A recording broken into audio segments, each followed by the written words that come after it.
A esta hora llega a WKQ Nanette Rendón en Rendón Informa. Su total dominio y conocimiento de bienes raíces la convierten en la máxima autoridad en las finanzas. En el 580, Nanette Rendón en Rendón Informa. Buenas noches, queridos amigos, bienvenidos una vez más a su programa Rendón Informa. Les habla Nanette Rendón. Esta noche estamos en vivo en WKQ 580. Aquí estoy bien contenta porque tenemos un programa muy especial. Quiero en primer lugar darle la bienvenida a mi compañero y amigo Miguel Aponte, que siempre nos está ayudando y es el que produce este programa de Noche de Veteranos, y ciertamente esta noche nos tiene una gran sorpresa para todos ustedes, que ya la hemos anunciado, pero nuestro programa está engalonado, ¿verdad?, de dos personas muy distinguidas, no tan solo por sus ejecutorias, sino que son muy queridos en la industria en este momento entre los veteranos y los militares. Así que presento esta noche a mi gran amigo Miguel Aponte, oficial de los retirados, las viudas, excónyuges de Puerto Rico y las vírgenes, y ciertamente un veterano que siempre está ayudando a todos ustedes, y él va a tener esta noche, nos va a presentar a nuestros invitados. Buenas noches, Miguel, gracias por acompañarnos. Buenas noches, saludamos a todos los retirados, a los veteranos, a las viudas, excónyuges que les damos servicio en el Fuerte Buchanan. También saludamos a los empleados civiles del Fuerte Buchanan, que estoy seguro que nos están escuchando. Y, Nane, también quiero felicitar a mi hija, que fue comisionada a Warrant Officer. ¡Wow! ¡Qué bien! Ya, felicitaciones pues, para ella Aponte, y nuestro que nos estás respeto. escuchando salió también. de padre de todo corazón. Sí. ¡Wow! Pues la felicitamos. Ahora yo le di mi primer saludo a ella ya. Wow. Eso fue en Alabama, estuve con ella en esa ceremonia y estoy orgulloso de ella. Pues nuestra felicitación y nuestro respeto por ella a tener esa decisión, ¿verdad?, de servir al servicio militar. Ya va para 20 años. Ok, bueno, tenemos aquí el general de brigada retirado, amigo mío, ¿verdad? También lo considero como amigo porque hemos trabajado juntos en muchos eventos. El general Fernando Fernández, que es el embajador de la Reserva del Ejército de los Estados Unidos para Puerto Rico. Es comandante general del primer comando de apoyo a misión de la Reserva del Ejército de Estados Unidos en Puerto Rico y presidente del Salón de la Fama de Veteranos Distinguidos de Puerto Rico. También tenemos al general Víctor Pérez, que también hemos hecho varios eventos, también general de brigada retirado de la 92, comandante en DF, ¿verdad? Nacional de la Orden Militar de la, esto es otro, ¿verdad? De la Guerra Mundial. Y miembro de la Legión Americana y de AUSA, que también somos miembros también, ahí trabajando con Cristino Lozada. Y muchas otras cosas más que hacer. Y más. Bueno, pues buenas noches a ambos. Buenas noches. Buenas noches. Muchas gracias por acompañarnos. Este programa, la primera parte de este programa, vamos a estar entrevistándolos a ustedes, porque ciertamente no siempre podemos tener la oportunidad de hablar con generales. Y estamos muy orgullosos que estén con nosotros esta noche, porque son dos generales puertorriqueños. Wow. Cuando uno está en actividades militares y observa el uniforme de ustedes y esa estrella, y lo que significa, y el respeto que otros compañeros veteranos y militares tienen cada vez que lo ven a ustedes, pues no tan solo uno está claro de la envergadura de lo que significa esa estrella, sino de qué ha acontecido para que ustedes tengan esa estrella. Y yo quiero explicarle esta noche a nuestro público, que muchos son veteranos, pero otros son civiles, cómo es que un puertorriqueño puede llegar a ser general de los Estados Unidos. Y explicar también que es un general de brigada. Sabemos que hay diferentes tipos de generales, pero cuál es la responsabilidad que tiene un general y obviamente qué significa esa estrella. No tan solo la reverencia que hacen aquellos otros que no tienen su misma, o que son oficiales, o tal vez que son miembros de la milicia que tienen menos rango. Sabemos el respeto que tiene ese uniforme, pero ciertamente, ¿cómo se llega ahí? Había una persona que comentó en Facebook que obviamente, claramente no tiene ni la menor idea cómo se llega a ser general. Yo he conocido muchas historias y dentro de ellos no siempre, o sea, uno no llega a ser general porque alguien le dice, hoy vas a ser general. ¿Quién me quiere decir primeramente cómo llegó a ser general y cuál es el sacrificio que se hace? General Víctor. Bueno, mire, Víctor Pérez, general, dígame. Yo voy a empezar diciendo mi palabra favorita, que es gracias. Gracias en palabras gigantescas, ¿verdad? Letras gigantescas. Gracias a ti, Nanette, por tenernos aquí en este programa. Gracias. Gracias a Miguel, que nos trajo aquí. Fernando, gracias por estar y acompañarnos aquí, ¿verdad? Y entonces, una cosa que voy ¿verdad? A felicitar aquí a Miguel, porque yo, ¿verdad? Comparto lo que él siente como padre, que ahorita nos dijo que su hija fue promovida a Warrant Officer 1, ¿verdad? En el área de logística. Y entonces nosotros que conocemos, ¿verdad? Este mundo militar, y entonces cómo uno se siente muy orgulloso, no tan solo de haber alcanzado los diferentes rangos, pero uno como padre, uno se siente muy orgulloso. Mire, si uno tiene que decir cómo es que uno llega, bueno, yo voy a decir mi propio caso. Primero, yo soy un muchacho humilde de Caguas, que entonces en mi crecimiento, ¿verdad? Todo es de escuela pública. La verdad es que los ejemplos míos, personales míos, fueron mis hermanos mayores, que ellos fueron a la universidad. Y de eso es que yo en algún momento dado de mi juventud, yo dije, bueno, yo tengo que definitivamente ir a la universidad. Y ahí es que comienza realmente la carrera de un oficial. Pero entonces quiero ir para atrás porque nuevamente, en mi caso personal, ¿verdad? Y entonces en mi experiencia, yo empecé a ser militar, me acuerdo yo allá en noviembre de 1976, eso fue un poquito después que acabó, ¿verdad? La guerra de Vietnam y entonces el servicio obligatorio. Pero cuando usted entra ya era el servicio voluntario. Sí, bueno, no, yo entré voluntario, exacto, yo entré voluntario. Pero entonces yo entré alistado y yo entré y fui E1, o ¿verdad? El rango más bajito que tú puedes entrar en las milicias. Y poco a poco fui creciendo siendo alistado y llegué a rango de sargento. En un momento dado, en esa experiencia, pues yo voy a repetir muchas veces que cómo es que uno sube. Bueno, primero hay que estar preparado, pero claro que sí. Pero entonces uno está bien acompañado de mucha gente buena. Y yo, pues tengo que decir que eso es mi experiencia personal. Yo estuve acompañado de gente buena.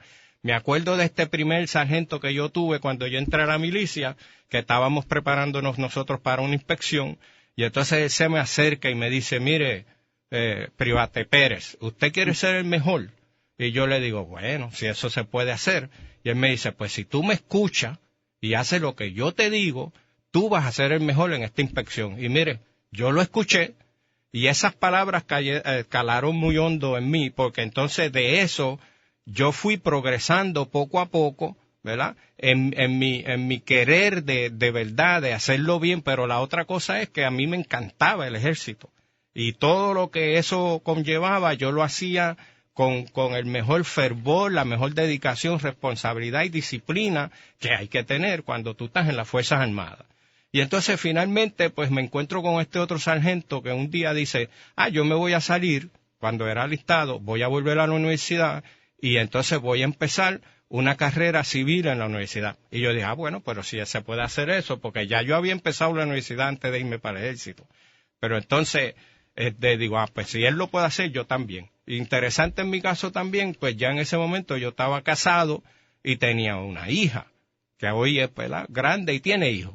Pero entonces me salgo de la del ejército, vuelvo a empezar mi universidad, y entonces volviendo a ver a personas que uno conoce en el camino, pues esta persona, ya yo estando en la universidad, me dice, oye, tú sabes que si te entras a la ROTC te dan 100 pesos, y en ese momento te daban 100 pesos.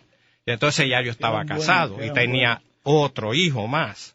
Y entonces yo estaba en la reserva, Y yo digo, pues tenía que poquito a poco tener mis pocos de dinero para poder estudiar. Y entonces también tenía lo que se llama el GI Bill. Y entonces con eso termino mi bachillerato, entro al ROTC, que no tenía ninguna, ¿verdad? Realmente en ese momento, si me preguntabas a mí, yo lo que quería eran los 100 pesos, de verdad. Pero entonces me fui, ¿verdad? Moviendo, me graduó de la universidad, me comisiono como segundo teniente, y entonces lo demás es que, ¿verdad? Uno tiene que seguir creciendo, seguir preparando, yendo a todas las escuelas que tú tienes que ir, pero vuelvo y repito, uno está rodeado de gente buena. Y entonces, en mi propia experiencia, ¿verdad? De mi carrera, yo siempre estuve rodeado de esta gente buena. Mire, NCO, ¿verdad? Súper bueno. Otros compañeros oficiales súper buenos, mentores oficiales de más alto rango de uno que son tremendas personas y pero que te general, mentorean. ¿usted estaba consciente cada vez que usted tomaba una determinación, ya sea, porque usted está hablando en resumen, pero usted ya me dijo que estuvo en la reserva, tuvo que haber firmado varios contratos. Los contratos de la reserva se vencen. Usted en 6 años no se hace general. O sea que cada vez usted estaba consciente, cada vez que usted volvía a firmar el contrato, lo que significaba cada vez que usted firmaba ese contrato. ¿O no pensaba en eso? Mira, Nanette, porque estamos claros que lo que significa que deja de ser un hombre libre para en algún momento ser llamado a luchar por la libertad de otros. Mire, no solamente eran los 100 pesos de la ROTC. Mire, la verdad es que uno siempre tiene que estar preparado para todo en la vida, ¿verdad? Entonces, cuando yo tengo la oportunidad de hablarle a los jóvenes, y tengo muchas oportunidades de hacer eso, pues entonces, lo primero que yo le digo es eso, mire, lo primero que usted tiene que hacer es, 1, estar enfocado, 2, siempre portarte bien, ¿verdad? Estar en el lado correcto. Y entonces, eso es tan y tan finito, y tanta gente se equivoca y comete errores que después tú no lo vas a poder arreglar porque ya el error está cometido. Pero entonces volvemos, tienes que portarte bien, tienes que hacer las cosas correctas, tienes que educarte, y entonces ahí volvemos, hay que ir, ¿verdad? En el caso de los oficiales, si tú no tienes un bachillerato, tú no vas a ser oficial. Y entonces en la juventud, pues yo les resalto y les digo que eso es importantísimo para que entonces tú puedas ir moviéndote, ¿verdad? Y escogiendo tus puertas que tú quieres ir, ¿verdad? Porque mucha gente, pues, nosotros escogimos las Fuerzas Armadas, que yo ahora digo que eso fue la mejor decisión que yo hice en mi vida, que ahora mismo, pues, mira, puedo decir que me retiré con una estrella, y entonces, ¿verdad? Puedo seguir hablando, hay que tener cuidado que cuando a veces uno no quiere hablar, pero entonces cuando empieza a hablar uno no se calla.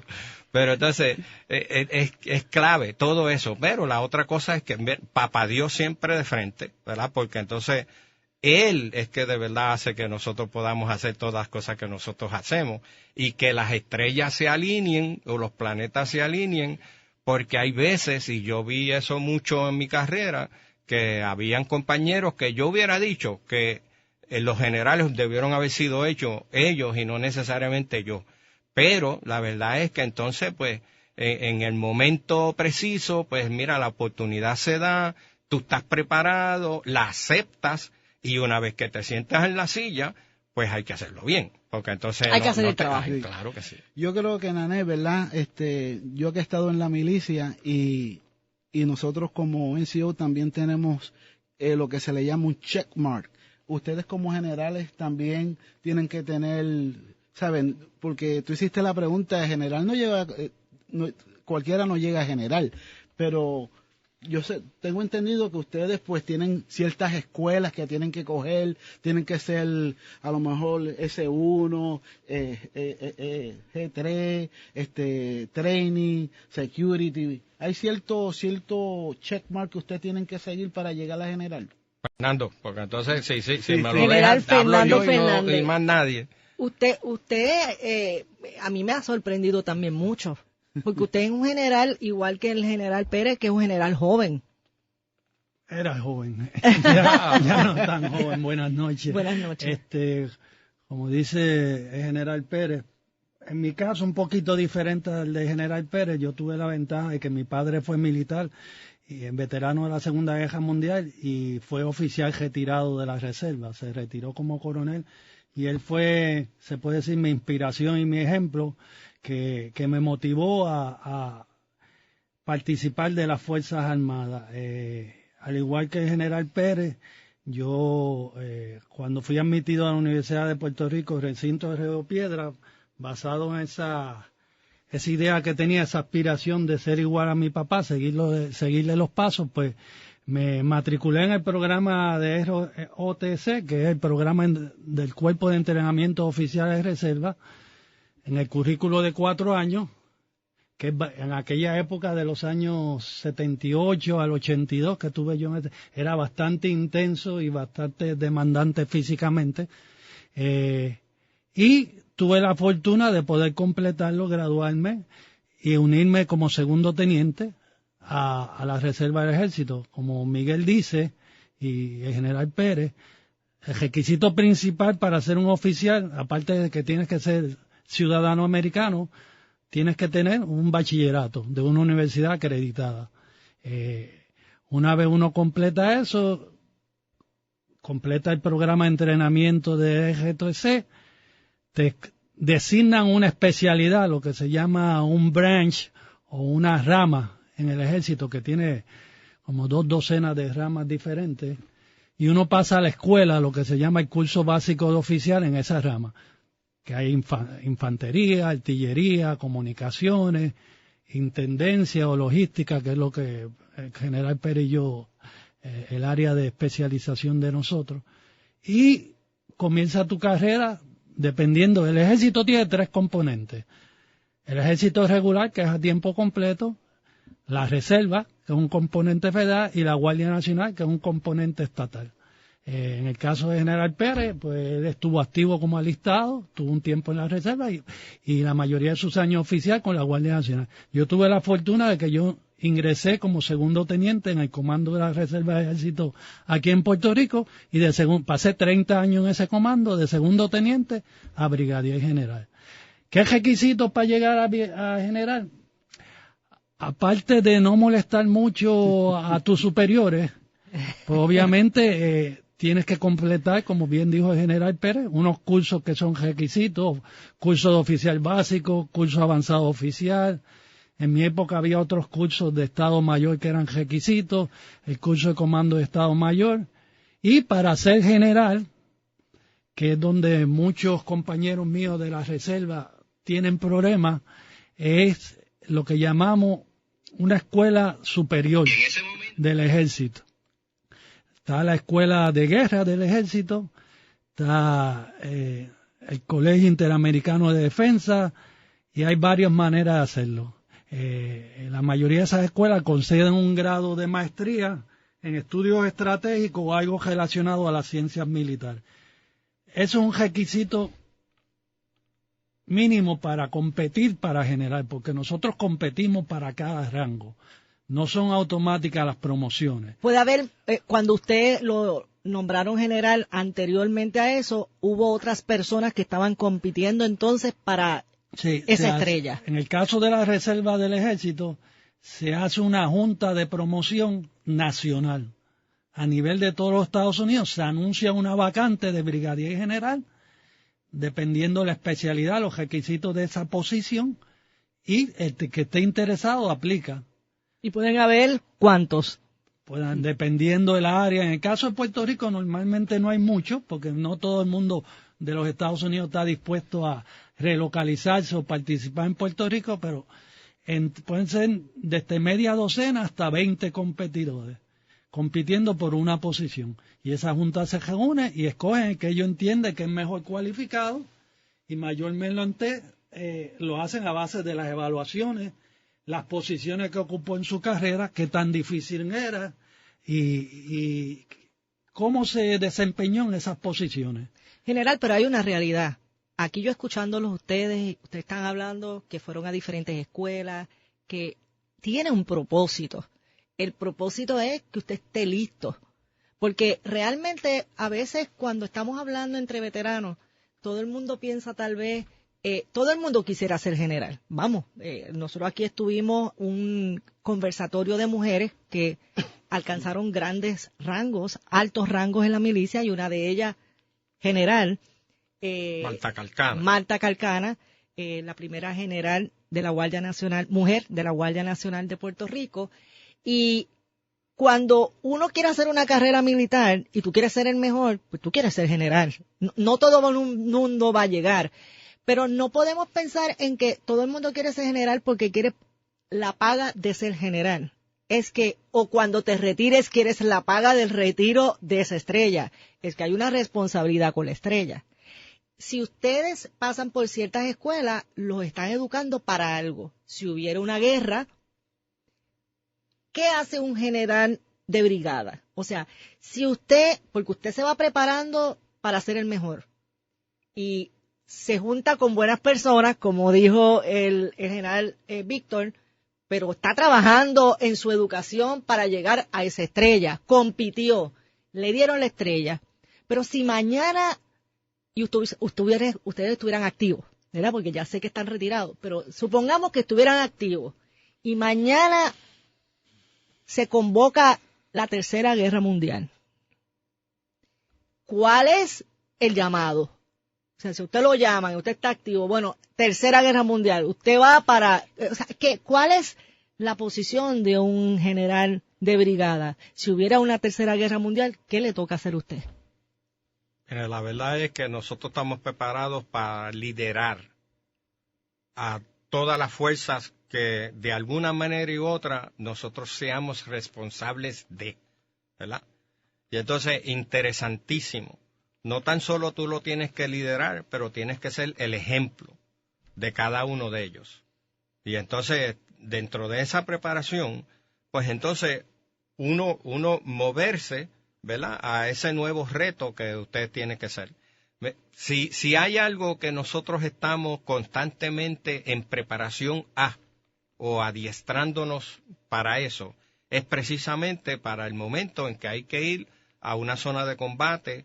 Y todos nosotros, de una forma u otra, si usted me pregunta a mí, ¿verdad?, en nuestras posiciones, ya sea que uno es un teniente o un capitán, que un teniente tiene entonces un pelotón que tiene como 40 soldados, ¿verdad?, en el caso del ejército, porque entonces en el caso del Navy, pues es una cosa diferente, en el caso del Air Force también, pero entonces cada uno de ellos, pero cada uno de los rangos que uno ocupa, pues uno lidera cierta cantidad de soldados, que en algunos casos pueden incluir féminas a la misma vez. En el caso de nosotros que fuimos logística, pues en la logística tú tienes muchas féminas. Interesante ahora mismo en el ejército, pues esto ha cambiado muchísimo. Cuando yo todavía estaba en el servicio, pues había muchas posiciones que las féminas no podían estar, pero ahora mismo hay féminas infanteras y féminas que están en las fuerzas especiales y no sé, ¿verdad? Pero interesante. Si cuando tú eres capitán, pues tú estás liderando una compañía que puede tener 200, 300 personas, depende de la compañía al cual tú estás encargado a. Y entonces en el caso de un general, pues tú estás ya en el nivel de que tú estás manejando, ¿verdad?, o liderando 1,000, 2,000 o 3,000 soldados. En el caso, ¿verdad?, de nosotros, de generales de una estrella. Ahorita hablamos de generales, ¿verdad? Pues ustedes puede ser, nosotros, en el caso de nosotros, éramos generales de una estrella, Brigadier General o general de brigada. Pero entonces está el general de 2 estrellas, ¿verdad?, que es un general un Major General, y entonces un general de división, y entonces el general de 3 estrellas, que es un teniente general, y un general de 4 estrellas, que entonces a ese específicamente se le dice general. En la historia han existido generales de 5 estrellas, que entonces tiene que haber, ¿verdad?, una guerra, ¿verdad?, mundial para que en ese momento, ¿verdad?, el presidente de los Estados Unidos, en caso de nosotros, pues entienda que debe tener ese general de 5 estrellas o no. Pero volvemos, nosotros todos estamos preparados a ese momento.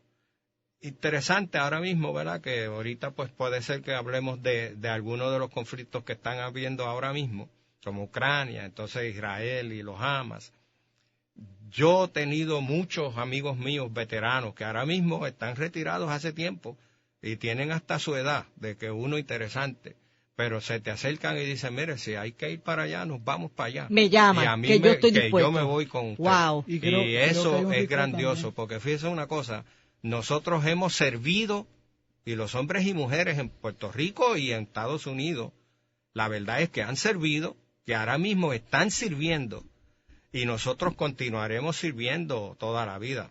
En el caso, yo estoy seguro, ¿verdad?, decir el caso de Fernando, en el caso mío, en el caso mucho de nosotros. Nosotros servimos y ahora mismo continuamos sirviendo. Yo, ahorita él dijo, yo soy comandante en jefe, commander in chief, de una organización nacional de veteranos, ¿verdad? Tiene 75 capítulos alrededor de Estados Unidos, Puerto Rico tiene 1, y yo soy el comandante nacional de eso, de ese grupo de veteranos que continuamos sirviendo. Y entonces lo que nosotros hacemos es sirviendo a otros y no a nosotros mismos, ¿verdad? Serving other than ourselves. Y entonces estamos, ¿verdad?, bien concentrados en la juventud, en la comunidad, en patriotismo, en educación, de verdad que la gente, los jóvenes entiendan su futuro, de que sean parte ¿verdad?, del grupo de la sociedad productiva. Y entonces estamos continuamente en ese proceso de servir desprendidamente, porque todos nosotros hacemos eso. Pues precisamente, general, nosotros vamos a una pausa, pero al regreso, definitivamente, vamos a hablar de las guerras que se están observando ahora. Obviamente que mucha gente pudiera pensar que eso es por allá en el oriente, que no tiene que ver nada con nosotros, pero sepa que todo el mundo está esperando que la tasa de interés baje. Y eso sí a usted le importa, ¿verdad? Y usted dice, ¿qué le pasa a Nanette Rendón que hoy está hablando de milicias, de generales? Porque es que es importante hablar este tema con los generales, porque ¿sabe qué? Que yo creo que esa tasa de interés no va a bajar pronto. ¿Sabe por qué? Porque esa guerra que tiene Hamas ahora con Israel, no creo que nos va a permitir que la inflación baje. Y ¿sabe qué? El petróleo está bien caro y puede ser que sea mucho más caro de lo que usted crea. Y yo tengo que decirle que vamos a una pausa, pero usted tiene que escuchar las explicaciones que le vamos a dar en breve de esta guerra, de lo que implica para el gobierno de los Estados Unidos, de lo que implica para los que están en la reserva y los que están, ¿verdad? Hay movilizaciones ya. Porque el presidente Biden parece que tiene un poquito de temor que se vaya esta guerra, ¿verdad?, a otros lugares, y ciertamente todos los que están esperando que la tasa de interés baje, como yo, debe de escuchar esta explicación que vamos a estar dando al regreso. Vamos a una pausa y volvemos en breve. Bueno, estamos de regreso a este programa informativo. Estamos en nuestra segunda parte del programa. Esta noche estamos conversando con dos generales retirados del ejército de los Estados Unidos y vamos a estar conversando sobre la guerra de Ucrania y también el conflicto que actualmente existe entre el grupo palestino Hamas y Israel.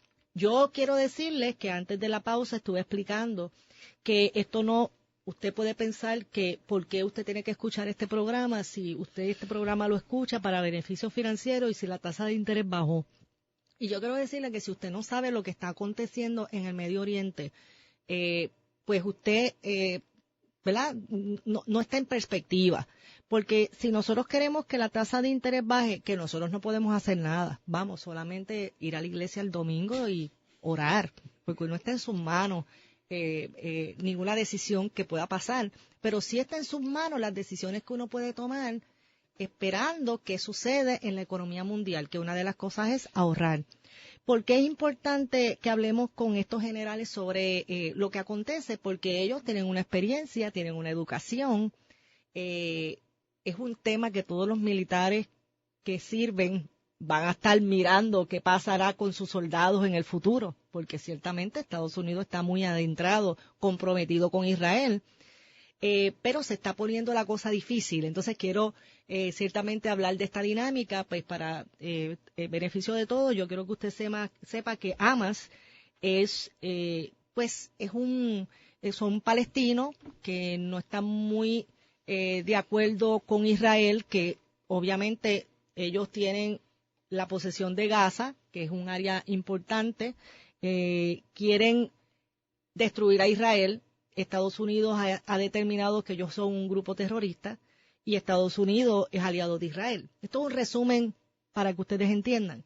Pero ciertamente hay unas preocupaciones porque esta guerra entre este grupo palestino Hamas e Israel puede extenderse a otras áreas, a otros grupos. Entonces, por eso es que el presidente de los Estados Unidos ha movilizado ciertas áreas militares al Medio Oriente, porque parece estar preocupado.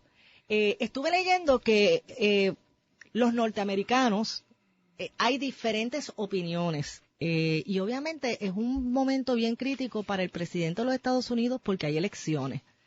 Hay una gente estadounidense que no quieren guerra, y por otro lado, todo el mundo sabe que Estados Unidos es un aliado de Israel. Ya se está viendo, obviamente, el efecto de esta guerra porque los mercados tienen incertidumbre, hay inflación a nivel global. Si esta guerra se extiende a otras áreas, puede haber escasez de petróleo, hay aumento del gasto de la gasolina, del petróleo, por ende aumento del gas propano y los gas, ¿verdad? Así que esto no luce muy bien. ¿Qué tiene el general, los generales esta noche, específicamente Fernando Fernández, que comentarnos sobre lo que usted observa o lo que usted entiende que puede estar esperando el presidente, observando el presidente sobre esta guerra entre Hamas e Israel?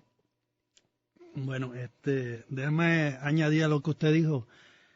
Hamas es un grupo islamista extremista, que aparte de ser declarado un grupo terrorista por Estados Unidos, no tan solo por Estados Unidos, la Unión Europea también lo declaró un grupo terrorista, que es financiado casi en su totalidad por Irán, al igual que Hezbollah, que es otro grupo extremista islamista. O sea que todo esto está entrelazado con una estrategia que tiene Irán de desbalancear esa zona del Medio Oriente para seguir avanzando su alcance y sus garras sobre toda esa área. Quiere aumentar su territorio. Realmente Irán quiere ser más... Su influencia y su control. Quizás no físicamente, porque Irán pues ya tuvo una mala experiencia cuando fue a la guerra finales de los 80 con Irak, en que perdió cientos de miles de soldados en combate. Y entonces, pues eso es lo que sucede. Estos grupos, si no fueran financiados por Irán, la capacidad de hacerle daño a Israel o cualquier otra nación sería ínfimo, muy poco. Obviamente, pues tenemos también otros actores en el área, como Rusia, que se aprovecha de la circunstancia también para, obviamente, echar para adelante sus intereses, que todos debemos saber que son, expandir su imperio y su dominio de todo lo que pueda. Y entonces, pero se dice que parece que el primer ministro de Israel tiene algún tipo de relación personal con el presidente Putin. O sea, que puede ser que Putin pues lo ayude a cambio de que deje de ayudar a Ucrania, a Israel, y, ¿verdad? No conozco de ese aspecto. Lo que sí sé que no tiene muy buena relación con Biden hace años.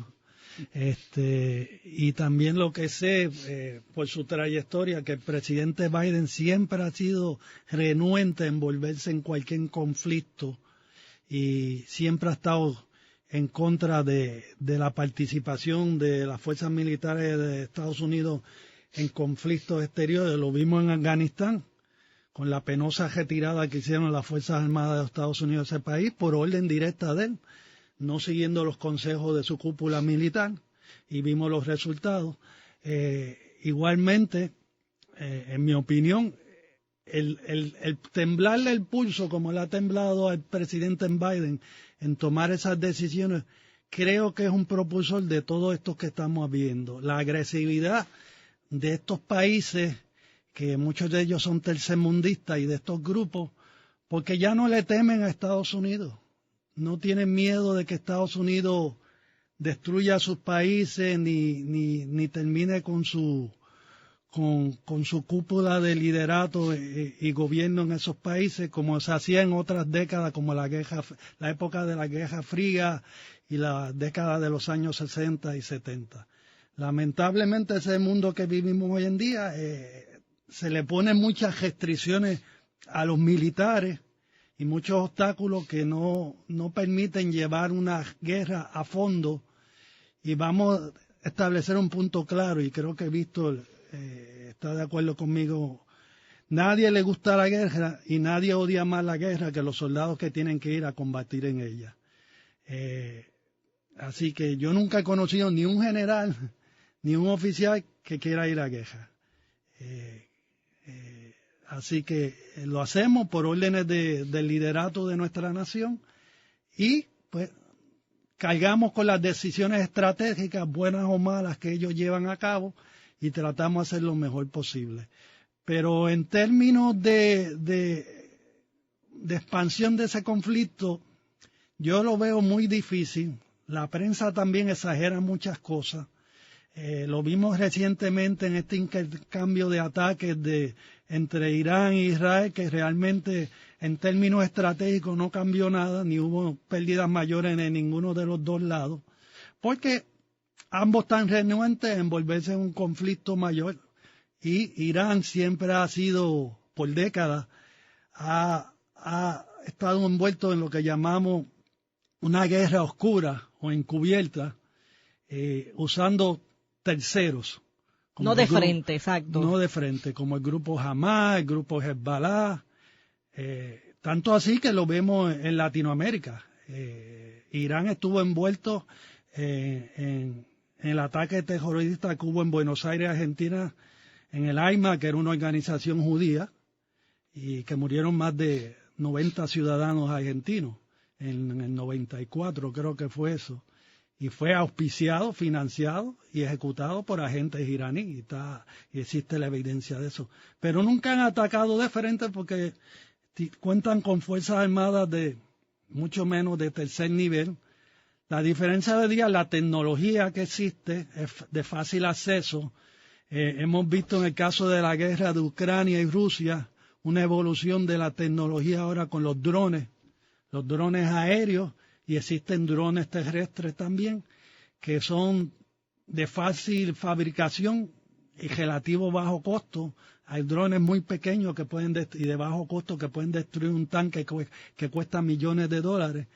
O sea que no necesariamente necesitas un soldado para hacer eso. No, la guerra está evolucionando a un nivel que yo creo que va a ser como en las películas del Terminator, que en el futuro van a ser máquinas las que van a pelear la guerra, y lo vemos con los drones, y existen, como digo, en desarrollo drones terrestres. De hecho, hoy estaba viendo un reportaje del ejército de Estados Unidos, una máquina que de 4 patas, parece como un pejo mecánico, que es un lanzallamas que está desarrollando el ejército de Estados Unidos, robotizado para en campo de batalla ir a usar eso como lanzallamas. Así que la tecnología, en todos los sentidos, en el sentido bélico, está progresando unos pasos astronómicos, y pues lo voy a dejar ahí para que Víctor pueda comentar. ¿Y ustedes no creen que Irán le conviene que ese conflicto se extienda y pueda estar también subsidiando a otros grupos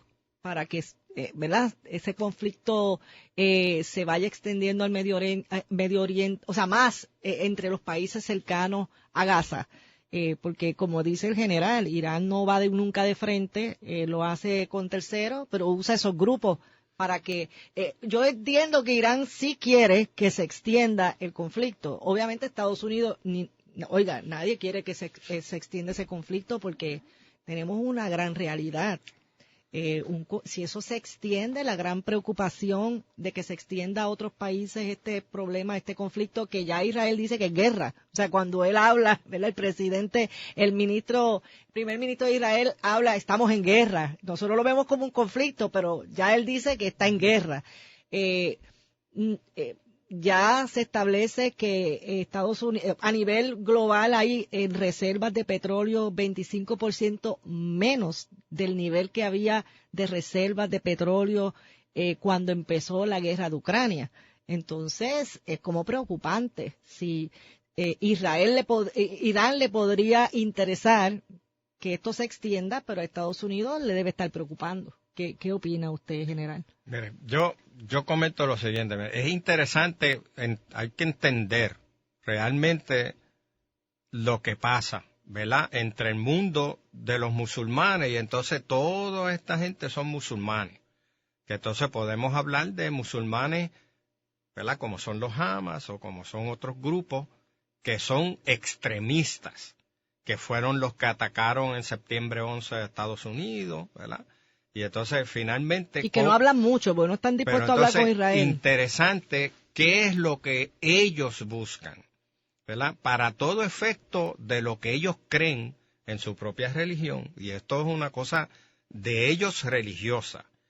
Estados Unidos, para ellos, es todo lo contrario a lo que ellos realmente creen, ¿verdad? Y entonces... esa diferencia gigantesca que hay entre ellos como musulmanes y el mundo de nosotros, que es un mundo, ¿verdad?, cristiano, pues entonces mantiene en ellos, bueno, y esto suena medio exagerado de mi parte, pero es un punto de odio. Ellos realmente odian a Israel.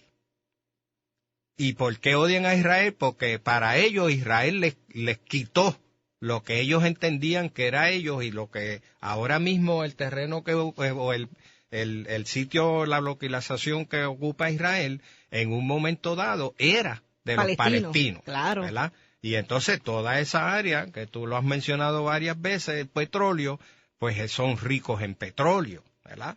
Todo el Medio Oriente completo. Y entonces... ¿quién es el que apoya a Israel? Estados Unidos. Pues entonces ellos odian a Israel y por ende odian a Estados Unidos. Y entonces eso se entrelaza completamente para que, ¿verdad?, ocurra lo que ahora mismo está ocurriendo. Finalmente, en un momento dado, ¿verdad?, hace unos meses atrás, el 7 de octubre, Israel recibió la peor masacre en su historia desde el Holocausto. Y estoy leyendo aquí del periódico, ¿verdad? Cito del periódico. Parte de la organización terrorista Hamas, que fue lo que lo hicieron, operando desde Gaza, área de población palestina controlada, salvajemente asesinando, violando y capturando 1.200 israelitas, incluyendo 40 bebés, que ahora mismo todavía ellos tienen 133 rehenes. Entonces tú dices, pero ¿cómo es posible, verdad, que en este momento dado de tanta tecnología y tanto avance de inteligencia hasta artificial, nosotros tenemos que recurrir a conflictos como este donde tanta gente muere? Pero entonces uno tiene que pararse un momentito y decir, pero Dios mío, mira lo que ellos hicieron, ¿verdad? Totalmente en traición. Y entonces ahorita, pues Fernando mencionaba, el general Fernando Fernández mencionaba, ¿verdad?, el ejército de los Estados Unidos y sus capacidades y lo que nosotros podemos hacer o no. Pero en ese día en particular, tanto Estados Unidos como Israel, pues se vieron, ¿verdad?, en una situación donde ellos no lo esperaban, los cogieron desprevenidos. Eso es la verdad, ¿verdad? Y eso se siente uno bien mal, que de momento, ¿verdad?, todo el poderío que uno tiene, Estados Unidos, todo el poderío que ellos tienen, y que no vieron eso venir, ¿verdad?, lo que le pasó a Israel. Y que entonces, de eso, en un momento dado, Israel dijo desde el principio, nosotros vamos a asegurarnos que vamos a eliminar a los Hamas. No es que los van a neutralizar, no es que los van a capturar, es que los van a eliminar y ellos no van a descansar hasta que eso ocurra. Ahora mismo, más o menos, eso ya está, básicamente ha ocurrido, ¿verdad? Que ellos han casi eliminado a los Hamas, pero todavía eso no ha ocurrido. Pero en el interín han tenido que destruir, ¿verdad? Ese pedazo de tierra que es 25 millas cuadradas. Ahí vivían 2 millones de palestinos.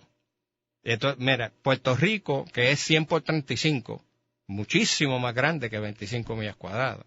Nosotros somos 3.2 millones de ciudadanos americanos, aquí en Puerto Rico. Y lo que pasa pero es allí, que 25 millas cuadradas, 2 millones de personas. Y ese pedacito que es pequeño si lo comparamos con Puerto Rico, pero para ellos es bien significativo, porque Hamas dice, mira, yo ocupé esto en el 2007 y Israel vino y dijo, pues aquí no voy a permitir que nadie entre ni salga, ni voy a permitir que entren productos aquí, y los trata de estrangular económicamente para que no crezcan. Y ellos dicen, pero espérate, tú no me puedes hacer eso. Todo eso está sujeto a interpretación, porque el territorio de Gaza se lo cedió Israel a los palestinos. En un acto de buena fe. Y de hecho, el gobierno de Israel en aquella época que se dio eso, forzó a los ciudadanos israelitas que tenían sus casas, sus terrenos, sus fincas ahí, a abandonarlo a la fuerza para concederle eso como una concesión. Y le dio esa concesión y les permitió que eligieran su propio gobierno para que establecieran su propio gobierno de la manera que quisieran. Lamentablemente... Pero ellos no están satisfechos, no estuvieron satisfechos. El grupo Hamas nunca va a estar satisfecho, como dice el general Pérez, porque ellos creen, su doctrina, y está escrito en lo que podríamos llamar, nosotros llamamos la Constitución, el preámbulo de la Constitución, la eliminación, entiéndase, matar, desaparecer. Los israelitas primero y después Estados Unidos y después todo el resto del mundo secular, todo el que no sea musulmán o no esté dispuesto a convertirse, ellos creen en un gran califato islámico.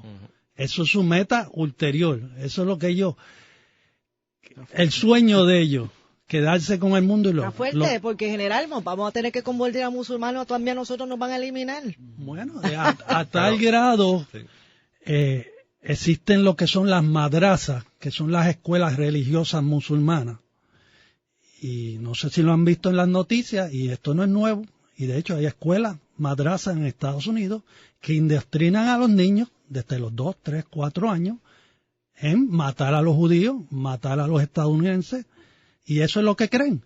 Y crecen así, y por eso usted ve y ha salido en las noticias, lo orgullosos de ellos que se sienten de matar a un judío, sea mujer, anciano, niño, bebé. Para ellos es un orgullo, porque a ellos le han lavado el cerebro de tal manera de que para ellos, y ellos denominan a Estados Unidos el gran Satanás. O sea, todo el que defienda esa filosofía, pues obviamente no va con el mundo moderno y el mundo que cree en la libertad y la democracia.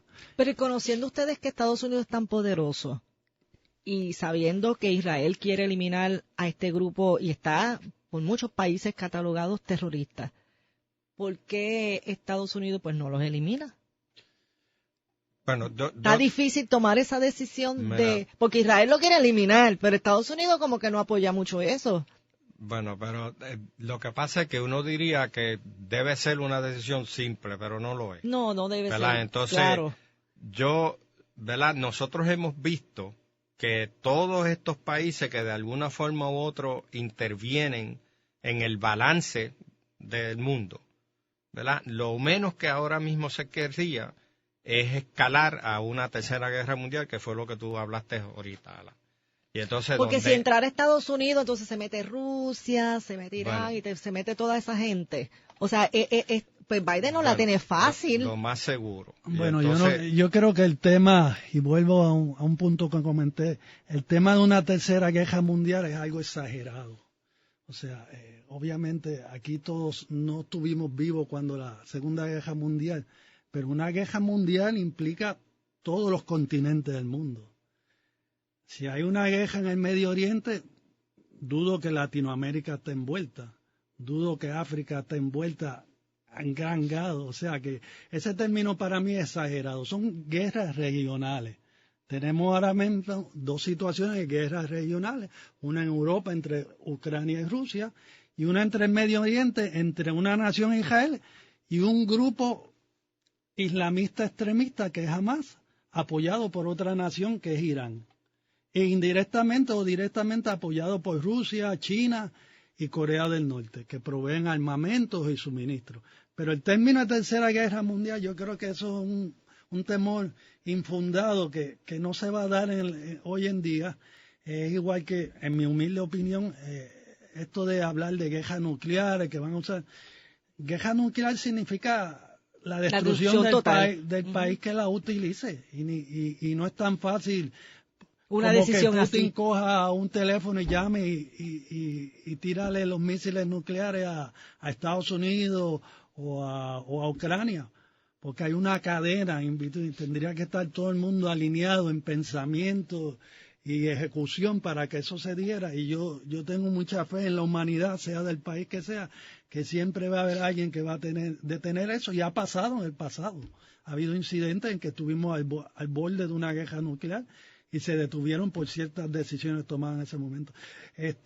Son conflictos regionales. En caso de Israel y Palestina, llevan décadas de esto.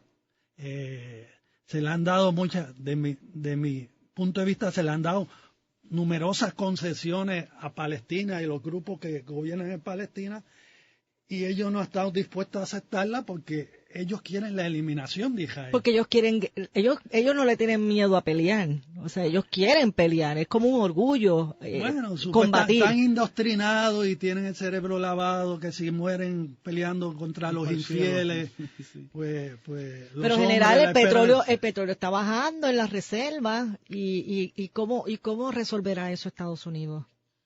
Bueno, tiene que abrir más campos petroleros en Estados Unidos. Bueno, mantener la paz. Ahora mismo para mantener la paz. Bueno, y no escalar, porque entonces, ¿verdad? Como él estaba diciendo, nadie quiere una confrontación mucho mayor de lo que ya está ocurriendo ahora mismo. Ahora, ¿verdad? Bueno, la es que ya no podemos sostener tanta inflación también. Apoyando.